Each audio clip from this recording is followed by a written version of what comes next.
Hi everyone, I'm Mario and welcome to Realitybreak, where we'll be talking about movies and TV, games, and other kinds of fun stuff. So let's get right into it. Movies and TV, there's a lot of new movies coming out very soon. Not this week, next weekend.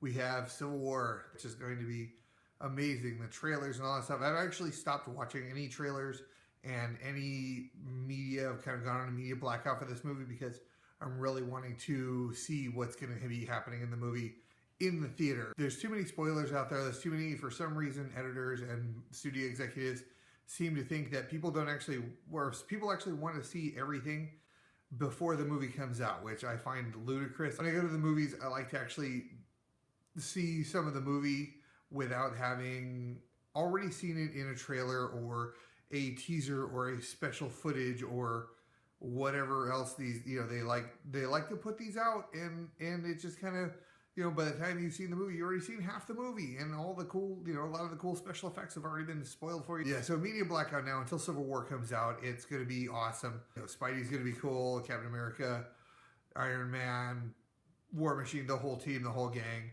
That's going to be a great movie. Also coming out May 10th on Blu Ray and DVD are the great Merc with the Mouth, Deadpool. Great movie, a lot of fun. Definitely not for the kids. Even if you get this one on Blu Ray or DVD, yeah, this is an adult. Watch it after the kids have gone to bed, because wow, damn, and I can't wait to see it again though. It's going to be a fun show. TV wise, I've actually been catching up on Supergirl. It got renewed for a second season, which is awesome. Super stoked about that. I think Melissa Benoist, I don't know, do you want to say it French or English? Anyways, I usually say it French, honestly.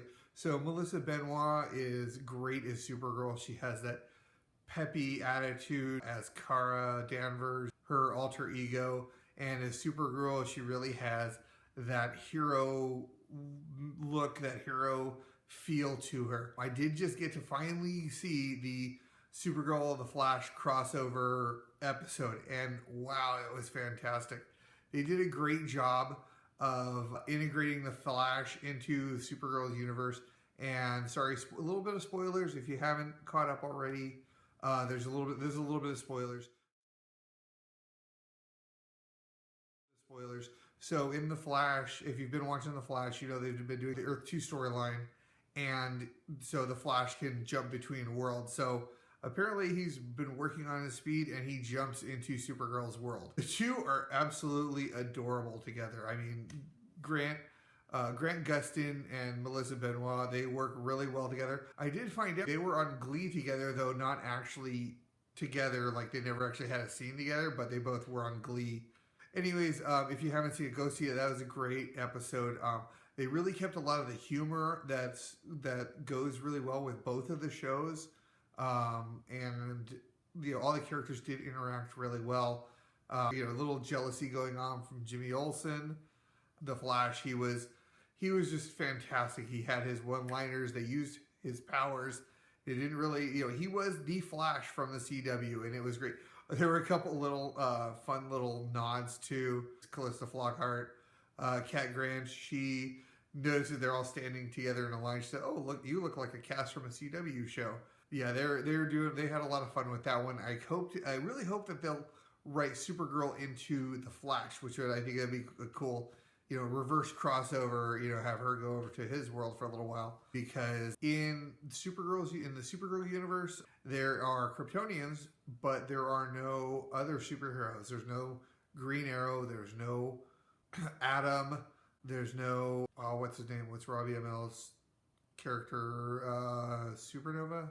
Anyways, so none of those characters exist in the Supergirl universe. So it stands to reason that there are no Kryptonians in the Flash universe. So I think it would be fun to have her, cross over for an episode or two.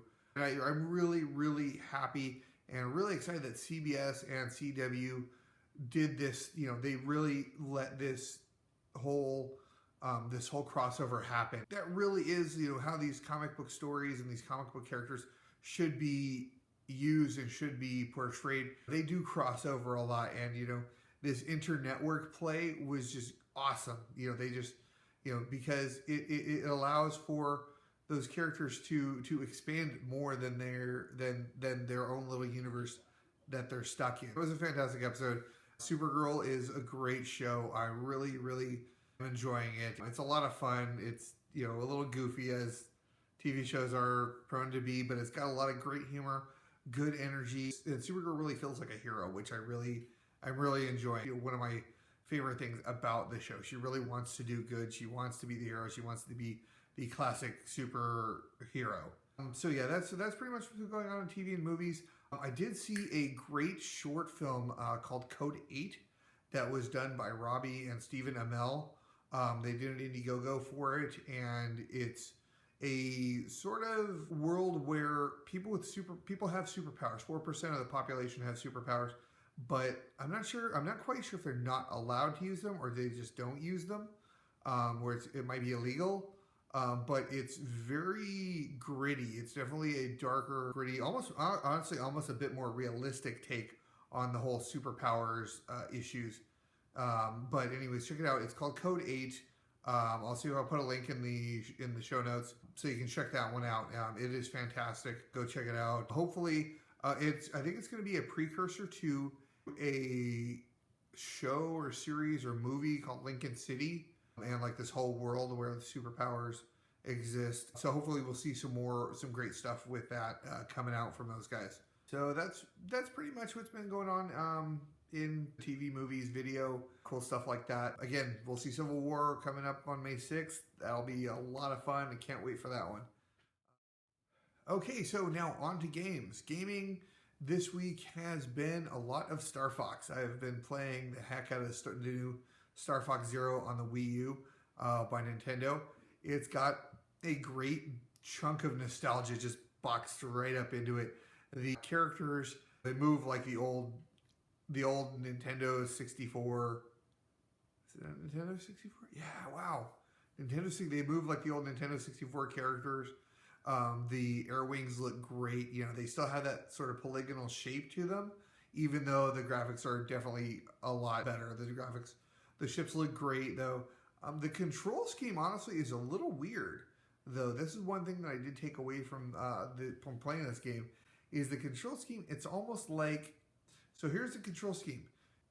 The TV has ship view, so you're seeing the ship on the TV now, and then you control the ship using the analog sticks. The left analog stick moves the ship and steers and stuff. The right one accelerates, decelerates, and does like sharper turns.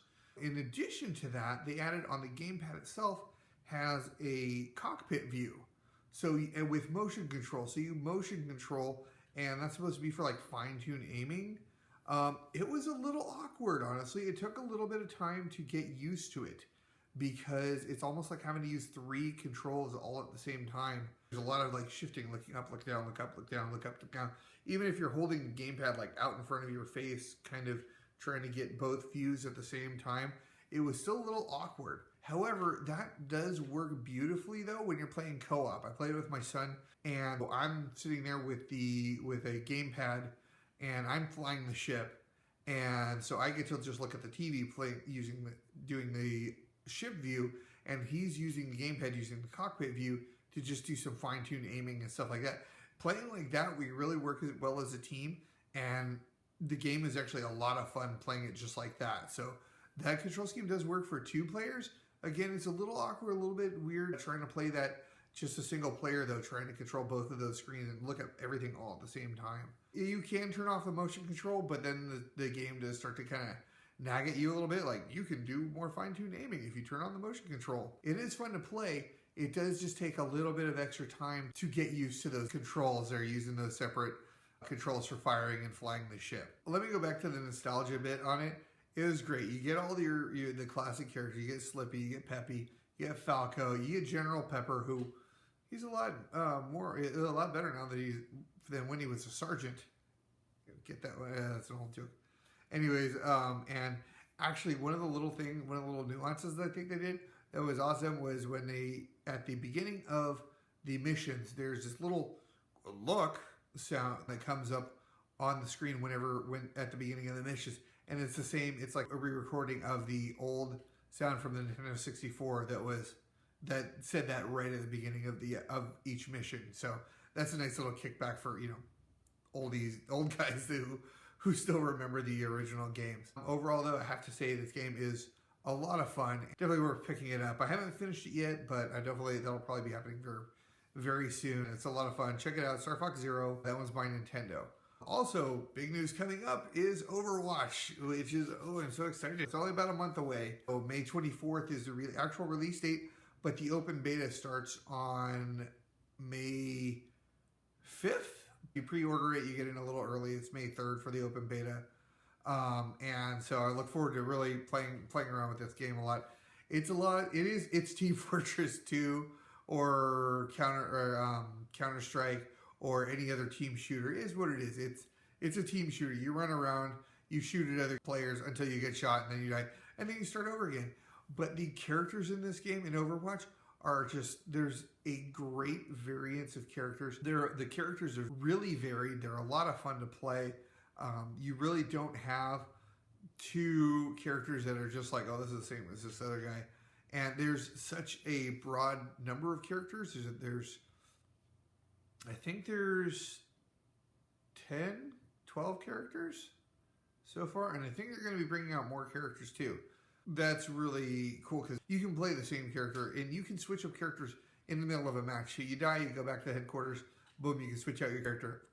One thing I really did like playing the beta last weekend was that when you're picking your characters, they actually have a nice little guide on the screen, on the character selection screen, to telling you what your team's loadout is. Like, your team doesn't, this team has no tank. This team has no builder. This team is low on damage. So you have a bunch of shooters, but they're all like low damage, high fire rate. Or you end up with a bunch of support characters. It'll tell you don't have enough shooters. You don't have any builders. You don't have any tanks. The game actually helps you put your team together in the best way possible to, so you have a nice varied team, so you don't just get smoked right away. It's not like in Team Fortress when you end up with a team full of heavies. That rarely ever happens, but still.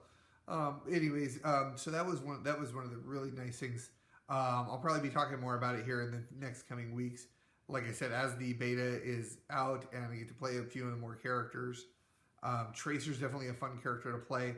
I liked Reinhardt. He's this big guy in armor with a shield and a big old hammer, and he's just a blast to play.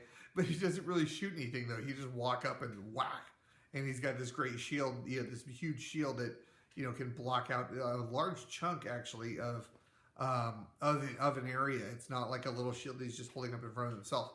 Now, those two are a lot of fun characters to play. I forget the name, but there's this guy. He looks kind of like a dwarf, but he basically does the engineer thing too. And he's got a mechanical hand. He's a lot of fun to play too, just because I kind of like having minions and stuff like that in games too. So he throws up turrets, which are pretty cool. You throw them out there and they shoot at the enemies. You can upgrade it so they become even more powerful. And even though it's still that classic run, shoot, die, rinse, repeat, it brings a nice freshness to that genre. So that's coming out again May 24th. You can pre-order it into the open beta a little bit early. The open beta starts on May 5th, so that should be a lot of fun. All right, well, that's about it. For this week. Once again, leave me a comment, subscribe, check me out on Facebook and Twitter. Links are down in the show notes. All right, well, thanks for watching. Once again, leave me a comment, subscribe, Facebook, Twitter. I'm on Facebook and Twitter, so check me out on those. And we'll see you next week. Have a good weekend.